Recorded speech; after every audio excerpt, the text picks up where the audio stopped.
Hello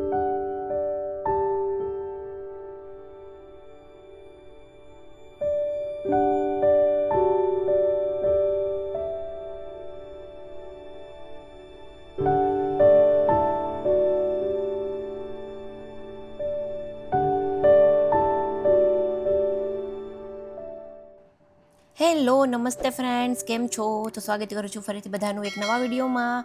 તો last વિડીયોમાં જે મેં કીધું હતું કે આજના વિડીયોમાં હું શેર કરીશ શાકભાજી લાવવાથી માંડીને વોશ કરવું અને પછી ફ્રીજમાં હું કઈ રીતના સ્ટોર કરું છું એનો એક નાનો એવો વિડીયો બનાવ્યો છે. તો વિડીયો બને તો આખો જોજો, વિડીયોમાં લાઇક શેર અને કમેન્ટ જરૂરથી કરજો. કમેન્ટ્સ હમણાં જે કોઈ પહેલાં રેગ્યુલર લોકો કમેન્ટ્સ કરતા હતા ને એ લોકોની કમેન્ટ્સ નથી આવતી. તો પ્લીઝ જે બી લોકો વિડીયોઝ લાઇક કરે છે ને એ લોકો એક કમેન્ટ તો કરી જ દે, જે પણ તમારા મનમાં હોય. બટ કમેન્ટ્સ છે એ કમ્પલસરી કરી દઈએ. ચાલો, કમેન્ટ્સ તમારે રેગ્યુલર કરવાની, હું રેગ્યુલર વિડીયોઝ નાખીશ, તમારે રેગ્યુલર કમેન્ટ્સ કરવાની, બરોબર છે? સો જો બહારથી આવી છું એટલે ગરમી બહુ જ છે એટલે આવીને તો સૌથી પહેલાં પાણી પીધું છે અને બસ હવે માસી જો એનું કામ કરે છે અને હું હવે મારું કામ શરૂ કરીશ. શાકભાજી લેવા જવાનું અમારે અહીંયા માર્કેટમાં લેવા જવું પડે ને કાં પછી ઘર પાસેથી કોઈ નીકળ્યા હોય ને એમાંથી લેવું પડે. અમારે અહીંયા સ્વિગી કે બ્લિંકિટ કે ઝેપ્ટો કે એવી કોઈ ફેસિલિટી નથી. જીઓ માર્ટ છે એમાં શાકભાજી આવતું હોય છે, બટ ઓનલાઈન જે શાકભાજી આવે ને એના ઉપર આમ બહુ મજા ના આવે. ક્યારેક ઇમરજન્સી એવી હોય તો એમાંથી હું મંગાવતી હોઉં છું, બહુ ઓછું, રેર, બહુ જ. બાકી તો હું પર્સનલી જ માર્કેટ જાઉં અને જોઈ અને જે કાંઈ મને વસ્તુ ગમે ને એ હું લઈને આવતી હોઉં છું. કોઈને મોકલીને પણ મને મજા ના આવે. મને ખુદ જ હું જાઉં ને ફ્રૂટ્સ અને શાકભાજી લેવા તો જ મને આમ મનથી સંતોષ થાય. એટલે જ્યારે બી જાઉં ને અઠવાડિયામાં એક વખત હું ટાઈમ કાઢી અને એકાદ કલાક જો મને ટાઈમ જોઈએ જવા આવવામાં અને શાકભાજી બધું લેવામાં, તો 1 કલાકનો ટાઈમ કાઢી અને લઈ આવતી હોઉં છું. શાકભાજી જ્યારે લઈને આવું ને ત્યારે સૌથી પહેલાં છે ને સિંક પ્રોપર વોશ કરી, સિંકમાં મીઠાવાળું થોડું પાણી કરી અને શાકભાજી બધા એમાં નાખી દેતી હોઉં છું કે જેથી કરીને એ સરસ ધોવાઈ જાય. અને જેમ પહેલાં કોરોનામાં આપણે ધોતા ને ત્યારથી એક હેબિટ પડી જ ગઈ છે અને હમણાંથી તો મેં આ હેબિટ રાખી જ છે, કેમ કે અત્યારે એટલા પેસ્ટિસાઇડ્સવાળા શાકભાજી આવે છે એટલે ઓવર શોકિંગ ના કરીએ, વધારે નહીં શોક કરવાનું, પણ એટલીસ્ટ 10 મિનિટ માટે તો હું રાખું જ છું પાણીમાં. આમ ઘણા લોકો એવું કહેતા હોય કે જો વધારે વાર આપણે પાણીમાં વેજીટેબલ્સને સોક કરીને રાખીએ તો વેજીટેબલ્સમાં જે કોઈ બી વોટર સોલ્યુબલ વિટામિન્સ હોય છે એ નીકળી જતા હોય છે. બટ ઓવર શોકિંગ કે ભાઈ 30 મિનિટથી 50 મિનિટ સુધી રાખતા હોય ને એમના માટે છે. 5-10 મિનિટ્સમાં કંઈ નથી થતું. એટલે એટલીસ્ટ 10 મિનિટ્સ તો રાખવા જ જોઈએ કે જેથી કરીને ધૂળનું લેયર અને એ બધું ટૂંકમાં આપણે કહીએ ને કે વેજીટેબલ સરસ મજાના ચોખ્ખા થઈ જાય. 10 મિનિટનો અત્યારે મારી પાસે ટાઈમ છે ને ત્યાં સુધીમાં મેં કીધું તરબૂચ જે હું લાવી છું ને એને કટ કરી અને મૂકી દઉં. તરબૂચને છે ને આપણે જો ખુલ્લું ફ્રીજમાં મૂકીએ ને તો એનું ઉપરનું લેયર ડ્રાય થઈ જાય અને એનો ટેસ્ટ પણ અલગ થઈ જતો હોય છે. એટલે હું આવી રીતના પોલિથીનમાં જ રાખતી હોઉં છું કે જેથી એ ઓલવેઝ આમ ફ્રેશ લાગે, ખાવામાં ભાવે. નહીંતર થોડો એવો ટેસ્ટ છે ને એનો અલગ આવતો હોય છે.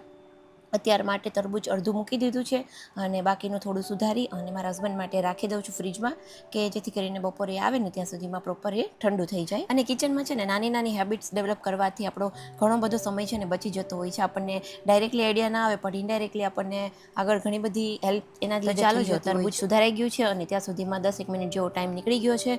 તો હવે મારા જે બધા શાકભાજી છે એને આપણે કાઢી અને સુકાવવા માટે રાખી દઈશું. વેજીટેબલ્સ છે ને એને જો બહુ વધારે વાર આપણે પાણીમાં રાખીએ ને તો પણ એ છે ને ખરાબ થવાની સંભાવનાઓ વધી જાય, કેમ કે વેજીટેબલ્સ પાણીને એબ્ઝોર્બ કરી લે એટલે આમ પાણીમાં પહેલાં થઈ જાય, ખરાબ થઈ જાય. જો અત્યારે મેં વેજીટેબલ્સ બધા કાઢી અને બાસ્કેટમાં રાખ્યા છે, બપોર સુધી હું એમને રહેવા દઈશ કે જેથી કરીને બધા જ વેજીટેબલ્સ છે ને ડ્રાય થઈ જાય કમ્પ્લીટલી, એની ઉપર પાણીનો ભાગ ન રહે. પછી જ આપણે એને ફ્રીજમાં સ્ટોર કરીએ ને તો એ લાંબા સમય સુધી સારા રહે. જો આમનામ ભીના આપણે ફ્રીજમાં રાખી દઈએ ને તો પહેલાં થઈ જાય, પચી જતા હોય છે, ખરાબ થઈ જતા હોય છે. એટલે બધા જ વેજીટેબલ્સને જો આવી રીતના સાફ કરી અને રાખી દેવાના છે.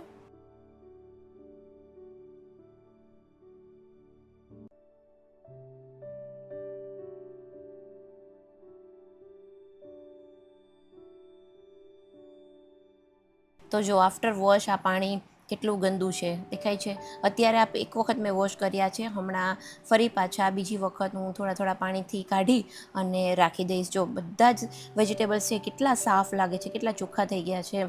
અને બસ જે કંઈ બી પોલિથીનની બેગ્સ આવી છે સાથે એ બધી જ હું રાખતી હોઉં છું, એનો રીયુઝ કરતી હોઉં છું, કંઈક આપણે કચરો ને બધી વસ્તુઓ ફેંકવા માટે. એટલે મેં અહીંયા છે ને એક પેલી ખીતી નખાવેલી છે, લગાવેલી છે કે જેમાં આ રીતની પોલિથીન્સ છે, થેલીઓ છે, જે શાકભાજીને લેવા જતા આવતા હોય એ બધી ત્યાં હું હેંગ કરતી હોઉં છું. અને બાકી મોટા મોટા જે શાકભાજી હોય, જેમ કે જો અત્યારે આ ફ્લાવર છે તો ફ્લાવરમાં નીચેનો જે પાર્ટ છે અત્યારે કંઈ કામનો નથી અને એમાં જ ખરાબ કીડા અને અંતે હોય છે. જો અત્યારે જ આપણે એને પ્રોપર સાફ કરીને રાખીએ તો એ વેજીટેબલ્સ આપણે લાંબા સમય સુધી સારા રહે.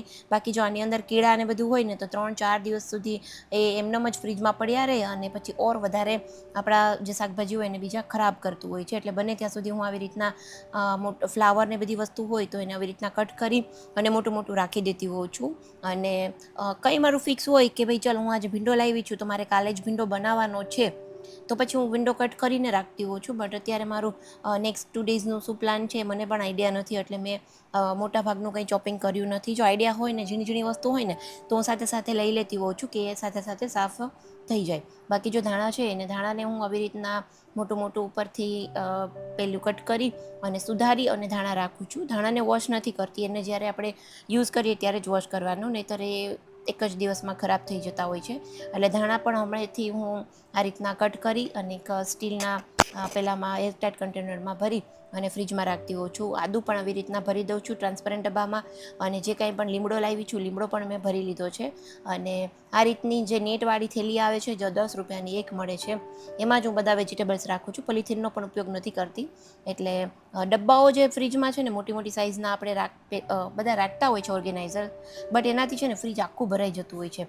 વેજીટેબલના ખાનામાં તો જગ્યા જ નથી હોતી, પણ એ બધા ડબ્બા પછી બહાર પણ કાચ ઉપર રાખવા પડતા હોય છે અને મને એ ન ગમે. મારું વેજીટેબલ્સનું ઓલરેડી એટલું મોટું ખાનું છે, પણ જો ડબ્બાઓ રાખીએ ને એટલે ડબ્બાઓને લીધે સ્પેસ છે ઘણી ઘટી જતી હોય છે. એટલે બને ત્યાં સુધી હું આવી રીતની જે નેટની બેગ્સ આવે અને બાકી છૂટું રાખતી હોઉં છું, કે જે હું આગળ વિડીયોમાં બતાવીશ કે આનાથી પણ ડબલ શાક હોય ને તો પણ મારા આ જે બોક્સ છે ને એમાં આરામથી બધું ઇઝીલી સમાઈ જતું હોય છે. તો જો આ રીતની થેલીઓ છે ને સરસ આવતી હોય છે અને ઇઝીલી બધી જગ્યાએ મળી જતી હોય છે. એકાદ ખરાબ થાય તો પણ આપણને ગમે ત્યાં પ્લાસ્ટિકનો સેલ હોય ત્યાં ઇઝીલી અવેલેબલ હોય છે. એટલે ભીંડો ભરી લીધો છે, ગુવાર પણ આવી જ રીતના બધી થેલીઓમાં મોટું ઝીણું ઝીણું જે વસ્તુઓ છે ને બધી જ હું થેલીમાં ભરીને રાખતી હોઉં છું.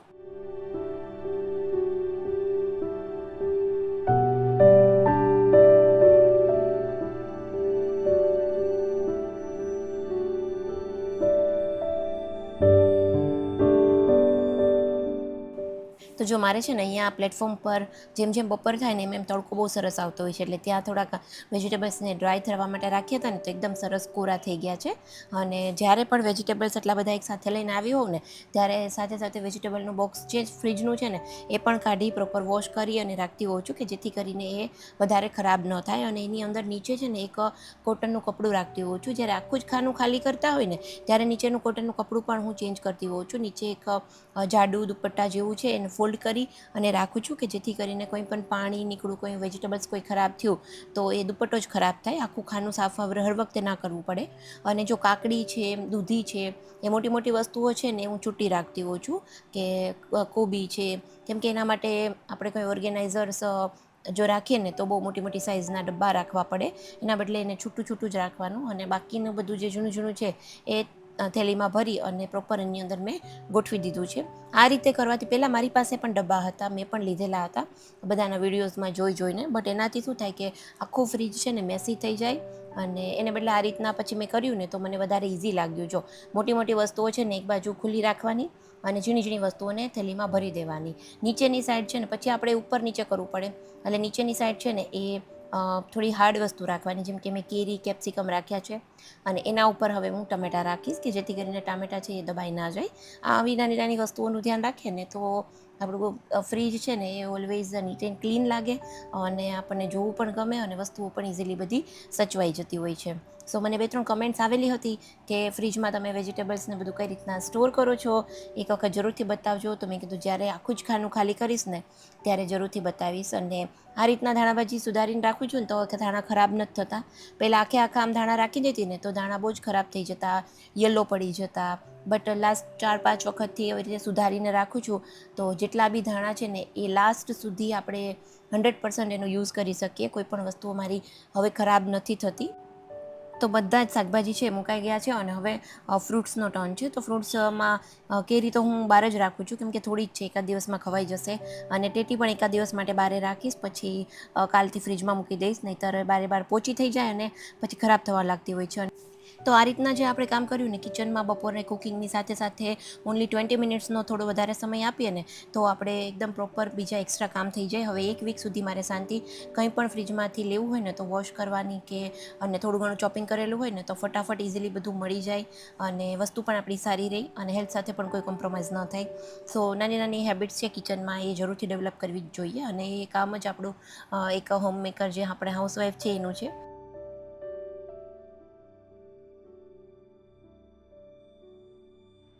સો ચાલો, જો આજનો દિવસ છે એ મોટાભાગનો સવારના કુકિંગના ટાઈમની સાથે સાથે જે કાંઈ બી વેજીટેબલ્સ ને બધું લઈને આવી હતી એમાં નીકળી ગયો હતો બપોર સુધીનો.